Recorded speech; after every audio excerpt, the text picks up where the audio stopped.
ভাই তুই জানতে চাচ্ছিস এত পড়াশোনা করে কি হবে? একটু মনোযোগ দিয়ে শুন। তুই যে পড়াশোনা করতেছিস সেটা তোর পড়ার টেবিলে হোক, তোর হোস্টেলের পড়ার টেবিলে হোক, তোর ম্যাথের পড়ার টেবিলে হোক, তুই কি জানিস তোর পেছনে আরো দুইটা চোখ তাকিয়ে আছে? জানিস কি? না জানলে একটু শুনে রাখ। তুই পড়াশোনা করতেছিস, তোর বাবা মায়ের দুইটা দুইটা চারটা চোখ তোর দিকে তাকিয়ে আছে তাদের স্বপ্ন পূরণ করার। তুই পড়াশোনা করতেছিস, তোর এই পড়াশোনার খরচ চালানোর জন্য তারা ব্যস্ত থাকছে, দিনের পর দিন পরিশ্রম করে যাচ্ছে, তাদের কষ্টের কোনো সীমা নাই শুধুমাত্র তোর পড়াশোনার জন্য।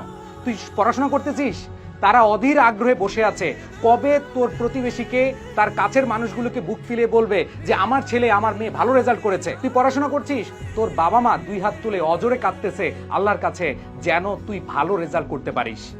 ভাই আর কি চাস? বাবা মাকে খুশি করার জন্য হলেও আপাতত পড়াশোনা কর। তারা যে তোর প্রতি বিশ্বাস করে এত এত কিছু করছে, তুই বিশ্বাসের মূল্যটা রাখার জন্য একটু পড়াশোনা করিস, ফাঁকি দিস না। বাবা মা এত কষ্ট করে তোদের খরচ চালাচ্ছে আর তুই মোবাইলে ফ্রেন্ডদের সাথে নির্দ্বিধায় তুই চ্যাটিং প্যাটিং করে সময় নষ্ট করতেছিস, তুই আড্ডা দিতেছিস, এখানে যাচ্ছিস ওইখানে যাচ্ছিস, ঘুরে বেড়াচ্ছিস। ভাই এখন না বুঝলে পরে কিন্তু ঠিকই বুঝবি। সো সময় থাকতে একটু বোঝার চেষ্টা করিস।